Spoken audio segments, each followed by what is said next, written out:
We work hard as physicians to take care of the health and well-being of our patients. But when it comes to our money, do we have the same condition of care? Probably not. Let's change that together.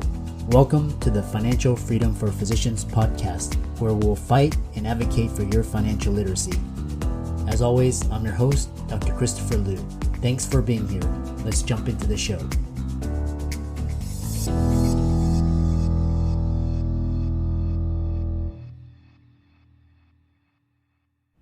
Before we begin today's episode, let's hear from this week's sponsor. It's story time, brought to you by locumstory.com. Today we'll be reading One Job, Two Job. One job, two jobs, red blob, no job. Elective doc, emergency doc, some in overstock, some in out of stock. This doc is too abused. This doc is underused. This doc can't get sick. Say, let's try a brand new trick. For all the docs about to cry, here's an idea you can try. Look at a locums tenens assignment. A really great option, you might find it. Don't forget, locums pays much better, and you can find assignments in any type of weather. With all this new info trapped up in your thinker, go to podcastnetwork.com/locum story and use your mouse to tinker. It's here you'll find the unbiased answer you're after, so you can decide if locum tenens is your next chapter. Welcome everybody to this week's podcast episode for Financial Freedom for Physicians podcast, and I'm the host, Dr. Christopher Liu. And today we have a member of the Doctors Podcast Network, Dr. Brent Lacey, host of the Scope of Practice. And as usual, the four tenets of the podcast include financial freedom, time freedom, location freedom, and emotional freedom. So tonight's guest, will touch on all four aspects, and we'll go into his journey and story. Before we begin, I'm going to bring up his bio. So Dr. Brent Lacey is a gastroenterologist who is passionate about helping physicians succeed with business and personal finances. As a physician, he understands how overwhelming it can be to step out of clinical training and into a career. And he has seen firsthand the lack of education on how to run a practice and manage finances. He has coached hundreds of families to succeed in eliminating debt and has spoken to physician groups around the country on topics related to business and personal finance. That's why he founded the Scope of Practice website, which is www.thescopeofpractice.com. His goal is to help physicians learn how to manage their businesses successfully and master their personal finances. So without much ado, we welcome Dr. Brent Lacey to the show. Welcome. Hey, Chris, thanks for having me. I'm pumped about this, man. So you were on my show, 4 months ago? Yeah. And it was awesome. It was awesome. It was a fantastic conversation. So I'm looking forward to hopefully returning the favor here for you. Yeah, it was. I'm really excited because we're now in the network of the Doctors Podcast Network, and here we're doing collaborations, and it's just great to be with fellow podcasters and thought influencers so that we can help shape the culture and the future direction of medicine. 100%. I mean, I always say the best way to change the culture is to participate in it. Exactly. So tell us about your background, your story. I'm always interested in how Superman came to be who he is, and tell us about how you started the Scope of Practice. Yeah, so I am a full-time gastroenterologist, and I think that's probably one of the big things that distinguishes me from a lot of the physician bloggers and podcasters out there. I feel like the space is pretty well dominated by anesthesiology and ER and radiology and derm, and folks that have either stepped away from clinical medicine or kind of gone part-time. But I still run a full-time GI practice, and I love it. Oh my gosh, I can't imagine giving it up. So, but attendant with that, unfortunately, comes some major time demands. So it definitely changes things. But I did all of my postgraduate medical training in the military. So I was in the Navy for 11 years active after med school, and did my internal medicine and GI training in San Diego at the Naval Medical Center. A couple tours with the Navy and with the Marines. And then about 6 months ago, decided to get out, got a job offer that I couldn't pass up back in my hometown of Dallas, and joined the private practice out here. And so it's been quite the transition from military to civilian, but it has been awesome. It's been a wild ride the whole way. Awesome. Yeah, it sounds like you I have family living in Dallas, and it's a very burgeoning area. And so you transitioned from military and now into civilian. And how is it? Tell us about the journey, like the differences, like the adjustments that you had to make, and all of that in terms of, I know you do a lot of coaching and speaking about personal finances and leadership, and tell us more. Yeah, so I started the scope of practice about a year and a half ago. I had been doing personal finance coaching for about 5 or 6 years. If you guys are familiar with the Dave Ramsey Financial Peace University class, I taught that at my church for several years, and then built a full-fledged financial discipleship ministry around that, teaching, doing one-on-one financial coaching and budget classes, and working with divorced folks and single moms and things like that. Just some really awesome ministry work. And then started getting asked to do the same thing at my hospital and coaching the residents and the students. And it was kind of funny actually how it happened. I think it was just one day I'd done my third or fourth lecture for the month, and I was getting the same questions all the time. And I thought to myself, it would be so good if I had a blog or something online somewhere where people could just go and download an article about it that I could write, because I just get asked the same questions. It'd be cool if I had a blog or something. And then I thought to myself, hey, why don't I just have a blog or something? So then I just like, I wonder what's involved in that. So I just started doing some research and putting together, and before I knew it, I had 30 articles up on the website. And then I started, this is kind of fun. Okay, this is good. And then I was like, yeah, I don't get to talk to people. I wonder what it takes to start a podcast. And it just kind of kept launching. It's been a wild ride. It's been a lot of fun. Yeah, that's awesome. I love I love the format of the podcasting, because it's on the go. You can whenever you want, and it's it's audio format, and plus it's like it's very the vibe of a podcast really appeals. So, and I like how you did it from a blog, and then you transitioned to a podcast. So Well, the long form conversations are really nice because you can really dig deep into a topic. It's a lot better, in my opinion, than a 3-minute YouTube video, which is about the max that you're going to get people to pay attention to on a YouTube video most of the time. I think the average I've seen is about 2 minutes. If you're lucky, you might get 5. But it's just harder but like a podcast. I mean, someone puts their earbuds in, hops on a treadmill, or just starts driving to work, and then you're in their ear for 45 minutes, and it's pretty normal. And you can really have these great in-depth discussions with people who really are serious thinkers about these kinds of topics. And it's just very, very fun. yeah, it's awesome. And so with transition, I know you talk a lot of, well, we will have you as a future guest on future shows, but I know you delve into different topics such as personal finances and leadership. And I know you've spoken at White Coat Investors and a lot of thought influencer conferences. So what have been some of the challenges, in terms of personal finances, and some of the things that you learned, and developing side income streams, and then now you're going and helping people, with these concepts? Well, so I think the thing that was interesting for me was, at least initially, because I imagine you'll have lots and lots of coaches on your show in the months and years to come. But I think the thing that's interesting about coaching is that in order to be a successful coach, you've got to be good enough at the topics that you're talking about to be able to explain it to folks in ways that they don't understand.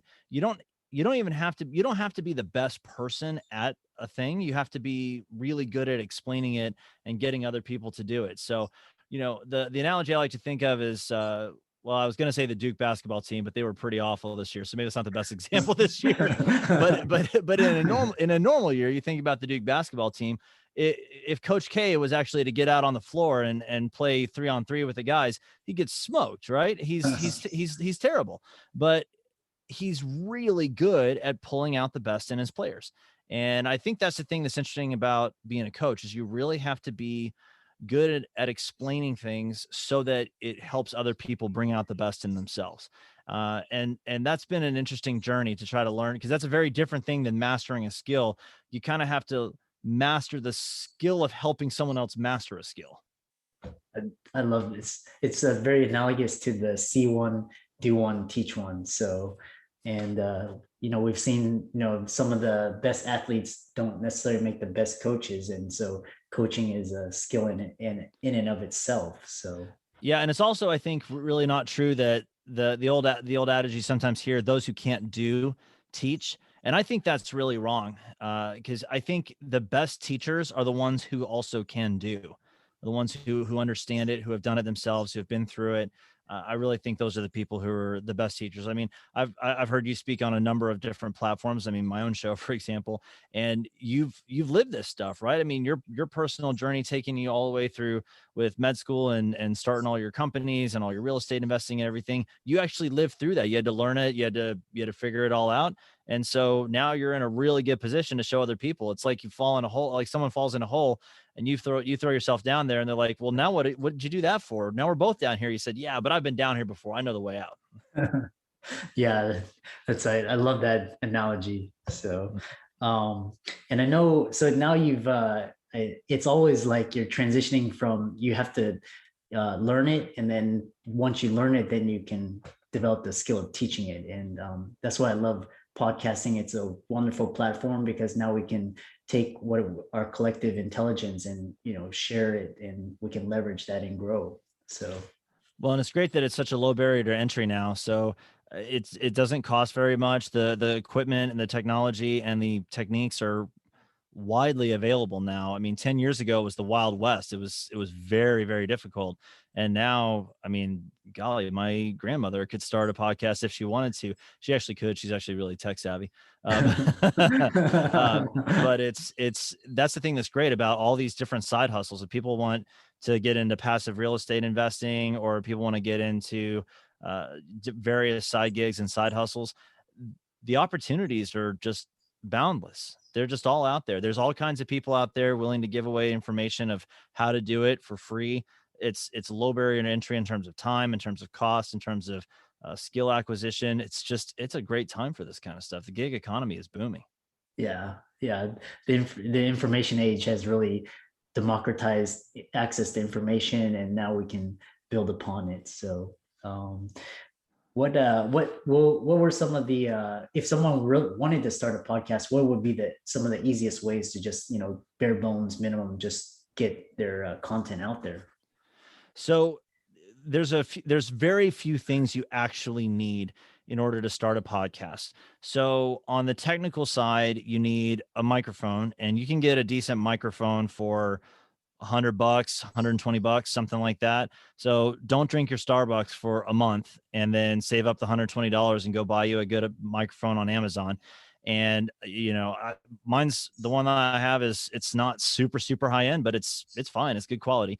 So get yourself a microphone. You need a laptop or a desktop computer with either a webcam or not, if you're going to do video.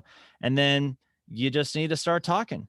And I think what's most important about starting a podcast is not actually even the technical piece of it, because the technical piece is easy. You record your voice into the microphone, you post it on a hosting platform like Buzzsprout or Libsyn or something like that, and then you upload it to Apple Podcasts, and that's actually a fairly simple process.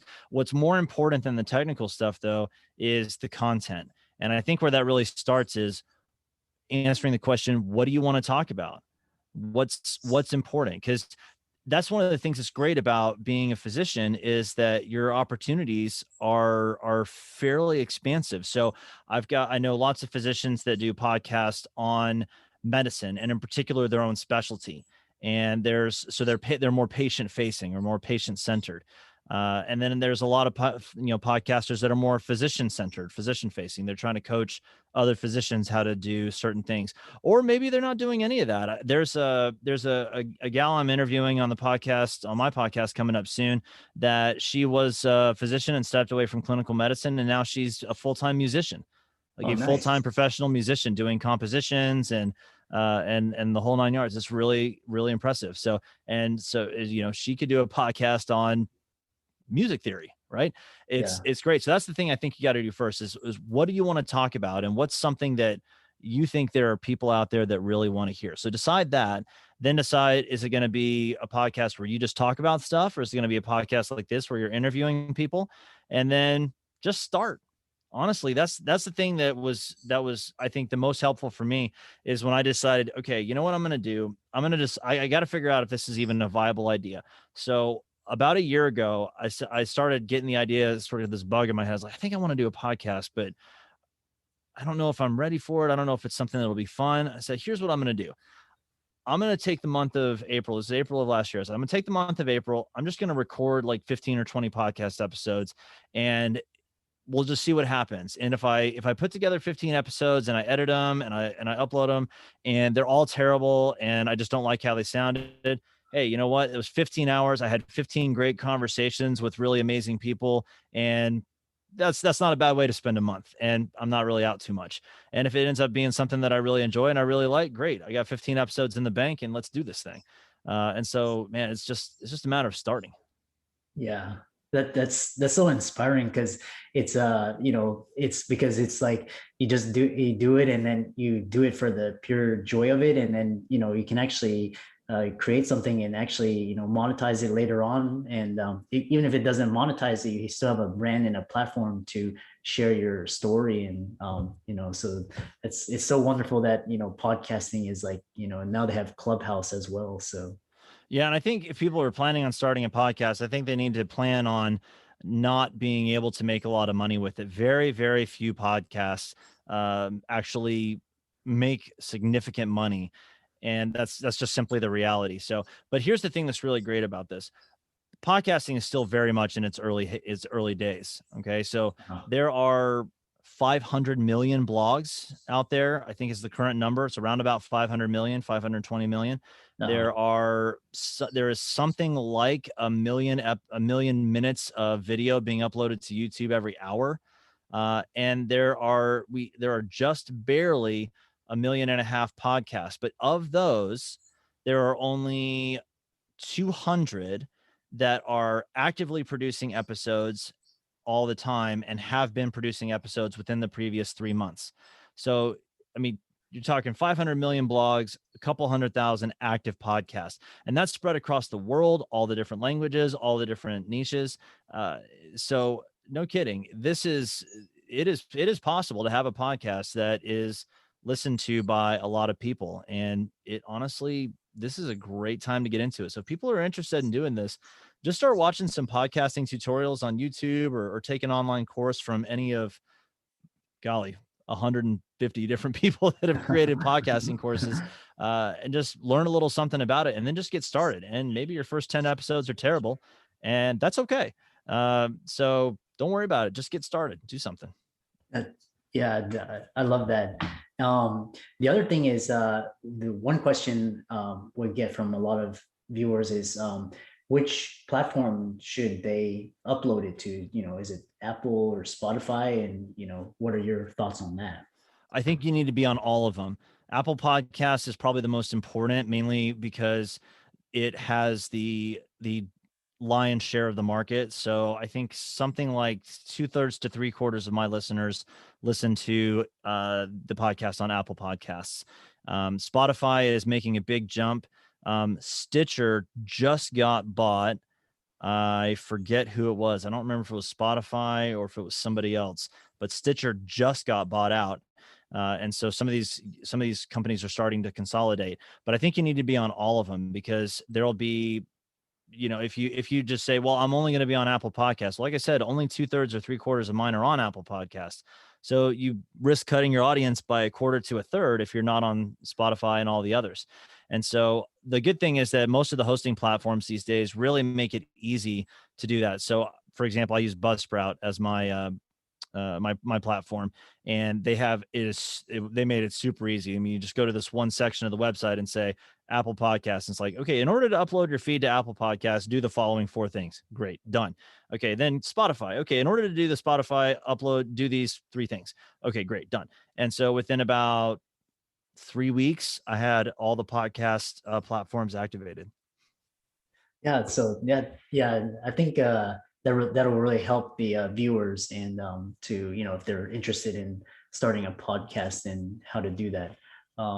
So what else I know you do coaching, and then you have any things like digital courses or any programs that you actively promote and participate in? Yeah, so I do a few different things. So the coaching is where I've previously focused the majority of my time, but with now moving from the military to the private practice model, the demands on my time at work are substantially higher than they were, which I didn't think was possible because I was a solo practitioner in GI for 5 years, which, by the way, I don't recommend.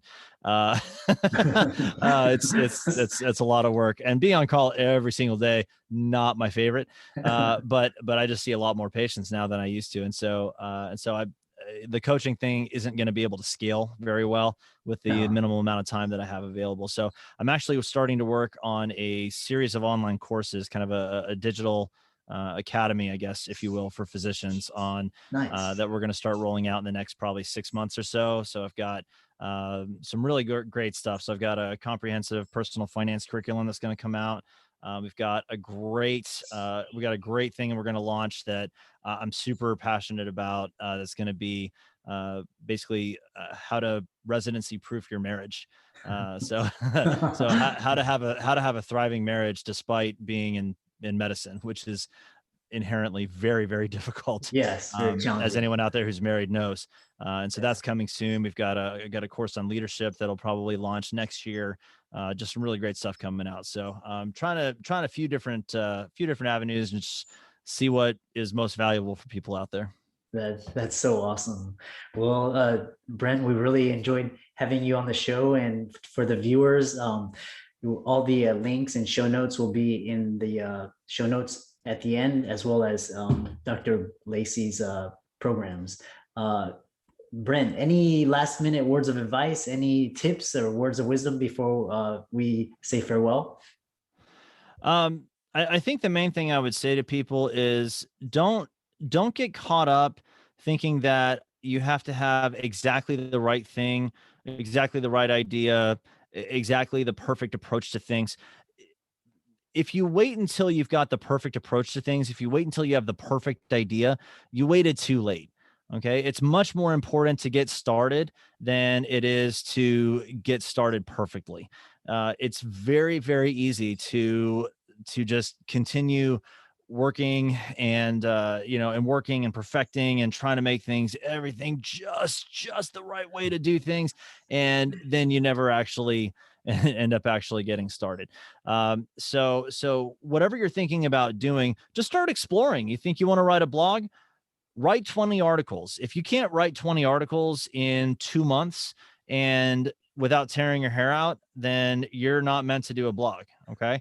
If you're thinking about starting a podcast, just go spend 5 hours looking at YouTube tutorials on how to start a podcast. You can figure it out very, very quickly. And just go record yourself doing 3 episodes and record 5 interviews with other people, and maybe 15-minute episodes. Make them short, make them easy. And if you get through that and you're like, man, this is a lot more work than I thought, I don't think I want to do this after all. Hey, we just saved yourself a lot of time and money, didn't we? But if you're like, oh my gosh, this is so much fun, I can't wait to do more. Awesome. Then you found your thing. If you're thinking about coaching, find someone to coach. Go to your local Lions Club, go to your local Rotary Club, go to your church, go to your residency program and just start asking, hey, listen, I'm thinking about getting into life coaching, thinking about getting into health and wellness coaching. I'd love to work with some people for free. And people are like, great, I would love to have some free coaching. Right. So yeah. So just whatever you're doing, just get started. And so I actually put something together for your audience, if you like, that I hope will be helpful. One of the things that I think is most valuable for folks is spending some time reading and growing. So if you want your business to grow 20% this year, if you want your side hustle to grow 20% this year, then you need to grow 20% this year. And the most important thing that I think you can do is listen to great podcasts like Chris's, or read some great books like Chris's, or from other people. But find someone who's done what you want to do and that has done it well, and learn from that. And so I put together actually a reading list for folks that I'm going to give to your audience for free that I think will be helpful for them. It's 35 books that I've curated that are for business, for personal finance, for leadership. And it's called the Scope of Practice Reading List. People can download that for free if they want. It's thescopeofpractice.com/reading list. It's real easy. And so it's free. And if you pick one book out of each of the 7 categories on there and read those over the next 6 months, it's like having an MBA. All right. And so, in whatever your topics you're interested in. So it's Scope of Practice, thescopeofpractice.com/reading list. That's awesome. And we'll include those in the show notes. And lastly is, how can people get in touch with you? Email address, website? Yeah, the best way is through the website. So my contact is on there, but it's www.thescopeofpractice.com, and you can access the blog and all the content archives and the podcast through that. And feel free to contact me and anytime if you want some one-on-one coaching, you just want to learn more. If you want a recommendation, read Chris's book, then just get in touch with me. I'm happy to help any way I can.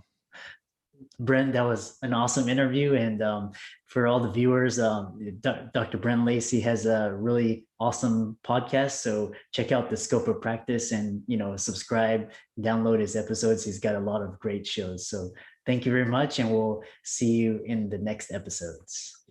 Thanks, Chris. Thanks. Well, I hope you enjoyed that fantastic episode. Once again, let's hear from our sponsors. So for doctors, the story has changed. Visit drpodcastnetwork.com/locum story to see if a locum tenens assignment is right for you. It's here you'll find the unbiased answer you're after. So if you can decide if locum tenens is your next chapter.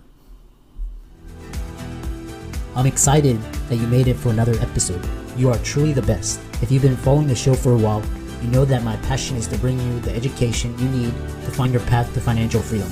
Please come back week after week for new content, new resources, and great guests. Until then, if you haven't already, please be sure to check out the website, www.drchrislewmdphd.com for more support. I'll see you next week.